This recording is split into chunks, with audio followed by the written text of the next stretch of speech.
ভুলেও এই 7টি জায়গায় মুখ খুলবেন না। কথাই আছে, জ্ঞানী লোকের কথা কম, সুস্থ লোকে খায় কম, তাই কম ব্যাপারটা খেয়াল রাখতে হবে। যত কথা কম বলবেন তত বিপদ থেকে দূরে থাকবেন, না হলে আপনাকে দোষীর কাঠগড়ায় তুলতে সময় লাগবে না কারোর।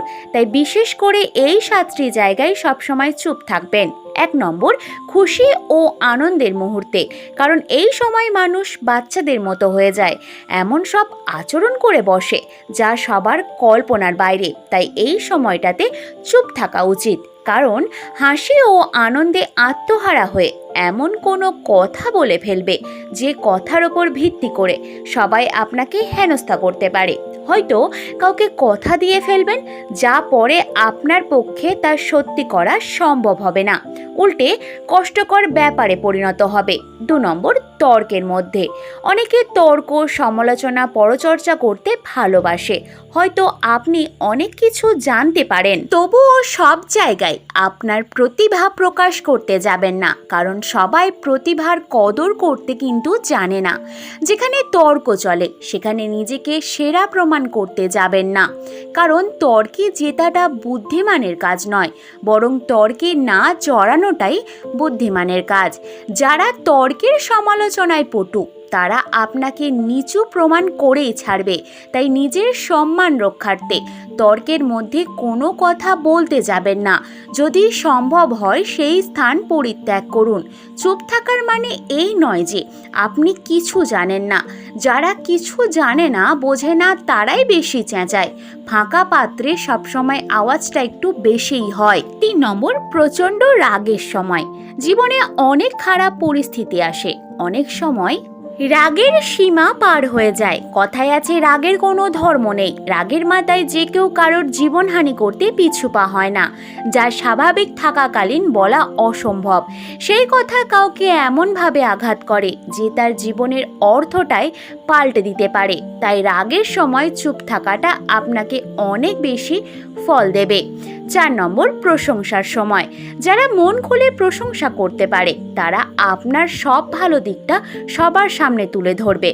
ভালো কাজে প্রশংসা পেতে কার না ভালো লাগে, কিন্তু এমন সময়টাতে আপনার চুপ থাকাটা শোভনীয় দেখায়। যে প্রশংসা করছে সে যদি আপনার কোনো গুণ সবার সামনে তুলে ধরতে ভুলে যায় বা জানে না, সেই সময় ভুলেও নিজে থেকে সেই গুণটা বলার চেষ্টা করবেন না। এই সময় নিজেকে নিয়ন্ত্রণ করার চেষ্টা করুন। 5 নম্বর, যখন আপনার হয়ে কেউ কিছু বলবে, এমনও হয় যে আপনি কোনো অপরাধ করেননি অথচ আপনাকে দোষ দেওয়া হয়, সেই সময় কেউ যদি সবার সামনে এসে বলে আপনি দোষী নন, সেক্ষেত্রে চুপ করে থাকুন। নিজেকে যখন নির্দোষ প্রমাণ করতে পারেননি, তখন অন্য কেউ আপনার পক্ষে কথা বললে সেক্ষেত্রে আপনি চুপ থাকুন, আপনার সম্মান বেড়ে যাবে। 6 নম্বর, নিজের সমালোচনা। এই সমাজে এমন কোনো মানুষ নেই যার কোনো সমালোচনা হয়নি বা হবে না। সে ভালো হোক বা খারাপ, তার সমালোচনা করার মানুষের অভাব নেই। আপনি চাইলেও এটা বন্ধ করতে পারবেন না, উল্টে বেড়ে যাবে। সমালোচনা সবসময় পিছনে করে লোক, তাই তাদেরকে আপনার পিছনে থাকতে দিন। চলার পথে প্রতিটা সমালোচনার উত্তর দিতে গেলে আপনি আপনার লক্ষ্যে পৌঁছাতে পারবেন না। একটা মানুষ সবার কাছে ভালো হতে পারে না। অনেক মানুষের কাজই হলো সমালোচনা করা। কিছু বলতে গেলে তারা আপনাকে টেনে তাদের জায়গায় নামিয়ে আনবে। গুরুত্ব দেবেন না, চুপচাপ নিজের কাজ করুন। তাদের থেকে অনেক ওপরে উঠুন, যাতে আপনার দিকে দেখতে গেলে তাদেরকে ওপরের দিকে তাকাতে হয়। 7 নম্বর, কোনো বিষয়ে পর্যাপ্ত জ্ঞান না থাকলে।